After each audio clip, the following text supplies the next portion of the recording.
read this book, I hope you not only just read it with your eyes and your heart, but with an open mind. And it's not in the words or the message. It's how it's going to leave you feeling after you read it. And I hope that it's going to be in a good way that you receive it. So I thank you, Sheila, for the tobacco. Mr. Jean Allard, thank you very much for your inspiration, your ideas.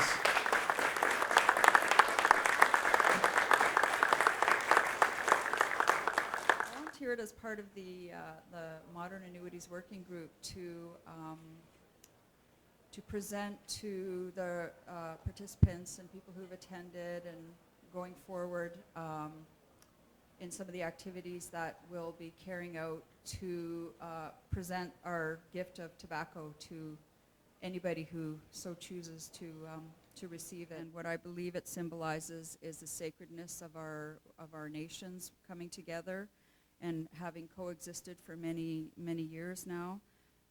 Relationship between families, between communities, but ultimately what this event is about individuals.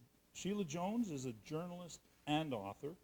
I've known Sheila for over 20 years when she was doing research for Jean Allard on modernizing treaty annuities. She was part of the Treaty Annuity Working Group that John and I created as part of the Social Planning Council of the day. She's now a senior fellow with the Frontier Center for Public Policy and taking the idea of modernizing annuities to the next level. And I see Peter Hawley there. Thank you. You're acknowledged for your support as well. The book is dedicated to Jean, and we are pleased that he can join us tonight, as I've said. Sheila North, also a journalist and a tireless advocate for empowerment of First Nations women. Sheila wrote the foreword to Let People Speak. And because Sheila are hard-hitting journalists, we thought the forum would be unique. And it makes sense then that they interview each other in the discussion. Eh? That should be interesting. Well, first I want to thank you for asking me to be part of this whole project. And I want to thank all of you for being here. And also especially acknowledging my beautiful mom, Sadie North, who formed me and guided me, and I'm here because of her and my late father. So every time I call her, I'm like, "Hi, Sheila, it's Sheila." And we both laugh every time. It never gets old. So let's just get right into the book. Why did you write this book? Tell us why it dawned on you 20 years ago and why you kept going for 20 years to write this book, and who is it for? The origin of this book, Wayne touched on it. I've been working on the idea of modernizing annuities for about 20 years, going back to when I was working with Jean Allard, doing research on this idea that Jean came up with when he was, in 1994, when he was chained to the statue of Louis Riel to protest its being removed from the grounds of the Manitoba legislature. I learned so much from Jean, and I learned so much from the research that I was doing.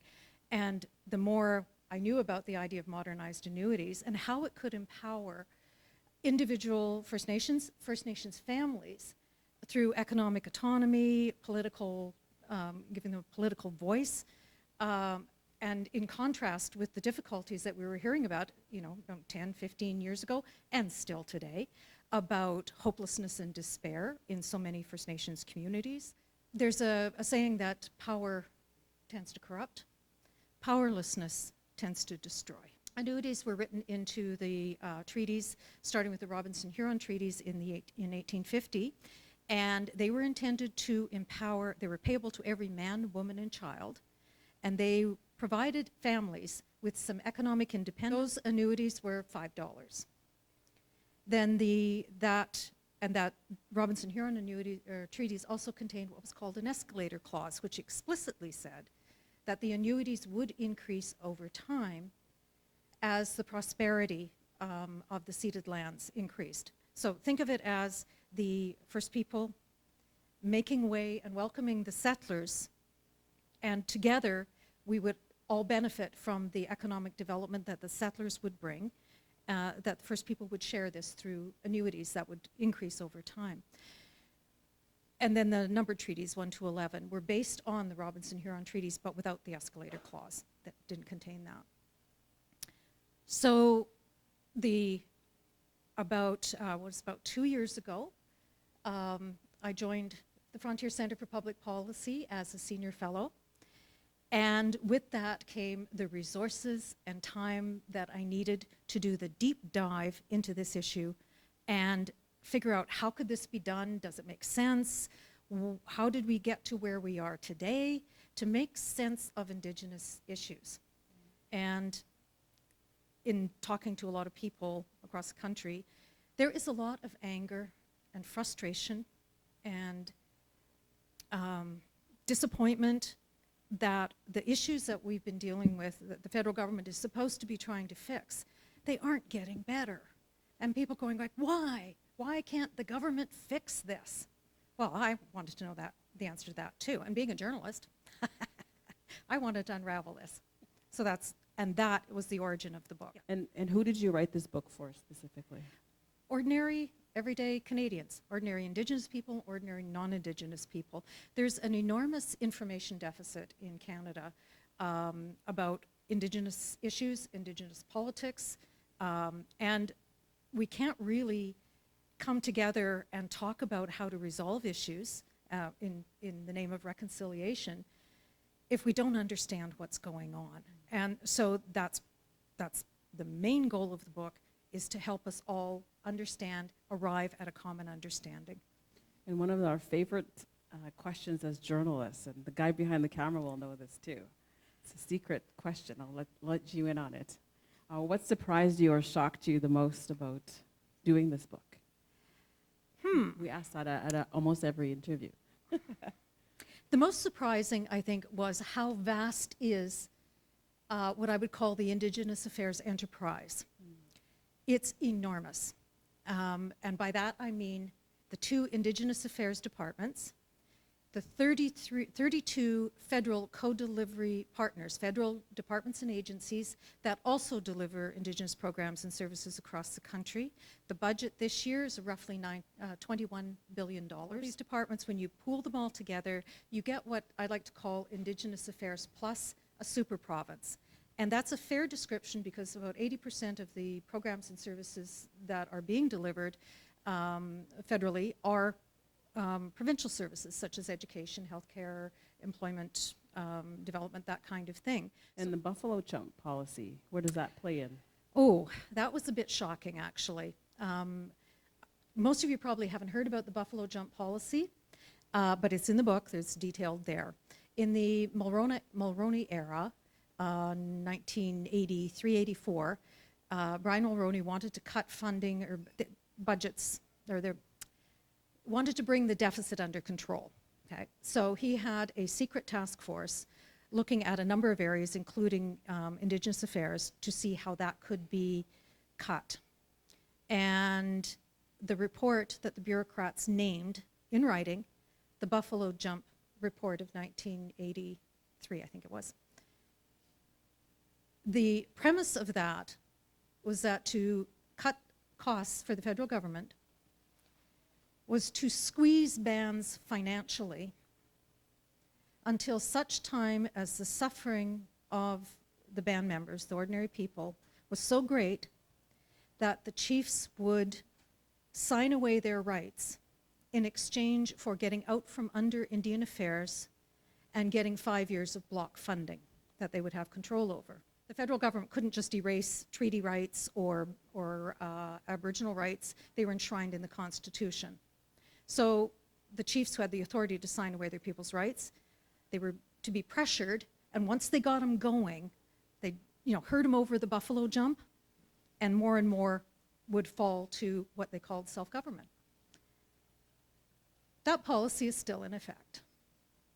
And that's kind of shocking, to just kind of have it all be smoke and mirrors and confusing, and so that you didn't know what was going on with Indigenous issues. You didn't know where the money was going. You didn't know how things were played out.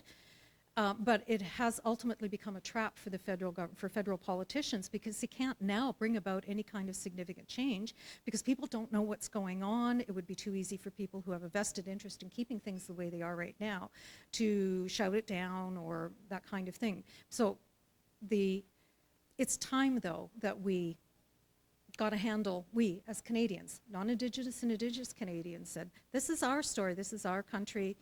We want to be in charge of it now and not wait for politicians to tell us what we ought to do. What amazed you the most? I was really pleased at how willing or interested Canadians across the country, Indigenous and non-Indigenous, are to participate in reconciliation. The treaties were intended to be increased all along.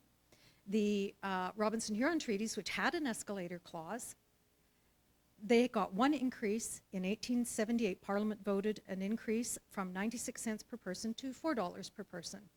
Okay? It's still $4 per person. And the numbered treaties, which didn't have the escalator clause, and most of them are $5. The annuity is $5 for every man, woman, and child. It's still $5. So that what was intended as a livelihood support, as economic autonomy for individuals and families within the collective, well, what is that worth now? What is $5 going to get you now? This is something that I think Canadians can understand, the idea of linking the annuities to the value of the land. Jean's idea at the outset was if $5 could buy you 5 acres of prime agricultural land in the Red River Valley, what would 5 acres of prime agricultural land in the Red River Valley be worth today? Mm-hmm. Actually, it's quite a lot. Prices have really rocketed in the last little bit. But the idea was if you said we're sharing the land and you modernize the annuities to reflect that and you extend it to all status First Nations people, because the issues are the same across the country for many people, then you are empowering First Nations people to speak for themselves for the first time. Under the Indian Act, there was no mechanism for power to come upwards. There still isn't. So this is about empowering First Nations people to speak for themselves. And then that's when we, Indigenous and non-Indigenous people, can have that conversation about reconciliation and what that's going to mean to us. Our Indigenous leaders and our voices as Indigenous people gets missed because the attention that Ottawa needs to get the work done, keeps Indigenous leaders focused on that, not on what the actual needs are. So sometimes, it creates all these gaps. We hear about gaps all the time.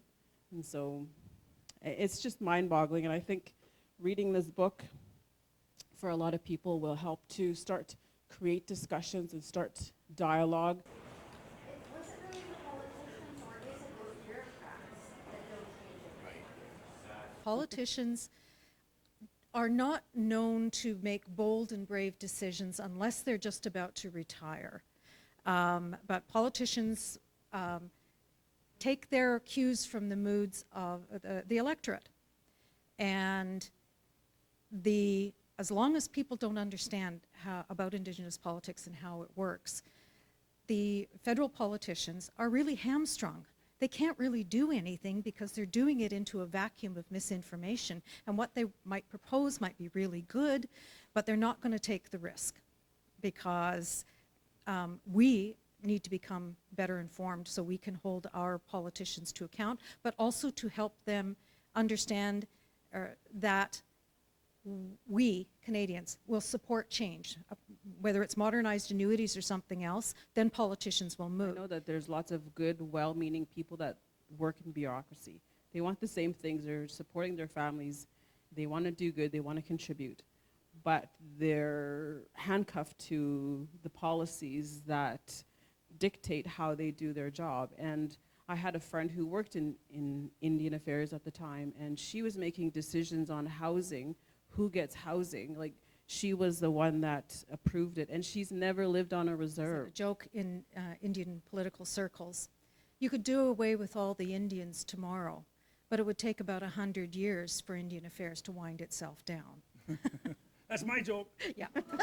Part of the point of Let the People Speak is when you read the book and you will understand what's going on, and then the question is, now what are you going to do? There's lots of well-intentioned people that work in government, that are working as politicians, elected politicians, and there's well-intentioned Indigenous people that actually will say, we don't want our chiefs to have control because they won't know what to do with it. I hear that too. I have to share one thing that stuck with me, that a chief taught me when I was running for national chief. He said, think about this as a moment in time, he said, because 150 years ago, we were meant to be extinct, gone, completely out of here. 150 years later, we're still here. We're doctors like Dr. LaValle. We're journalists like me. We're policy analysts. We're artists. We're musicians. Like we're everywhere. Not as much as we want to be. But if we just keep going, where are we going to be in 150 years? The notion that we're living off your tax dollars, or if you're tired of the notion that you think that all we want is money, it's completely wrong. Our view of success is different in a lot of ways. We value our families, and we value our time, and we value our land. Income is a big determinant of health, right, Barry? And the source of income, the source and how you get the income is equally important. So welfare, as compared to an investment response, like a treaty annuity, is a whole different thing. What are the greatest things that we can do in the future today, all of us, moving forward, to have the greatest impact? I listen to people say, I'm just so really ticked off. There's so much money being spent and nothing seems to get better. And well, why? And then also, why all the smart, capable, good, well-intentioned men and women, Indigenous, non-Indigenous, why haven't we been able to figure this out? Politicians cannot be expected to bravely go out and fight this battle in a sea of ignorance or lack of knowledge and lack of understanding. We're not doing them any favors by expecting Motivated by them votes. They're Yeah. motivated by questions you ask at the doors when they knock on your door and ask for your vote. Yeah. You know what it would take to modernize treaty annuities? It could be done tomorrow if there was the political will of the Prime Minister and Cabinet. The Prime Minister and Cabinet can, if they had the political will, make that change and make it immediate. The way I explain it to people sometimes too is this is a societal problem. And I use Murray Sinclair's teaching one time when he told people that, we came to be where we are because of what we teach our kids. I got one to Hugo, one to Jennifer. People across Canada want to be part of reconciliation, and that's marvelous. This couldn't have happened 10 years ago. But people are listening, people are paying attention, people want some idea of what they can do. And what the book does, what Let the People Speak does, is offer an opportunity for them to raise their voices, to participate in reconciliation in a meaningful way. Can't keep going the way we are if we're expecting to see positive changes. If we expect people to be contributing to society, we have to give them the necessary tools to be able to do that. And the only way to do that is to let them decide for themselves what's best for their families.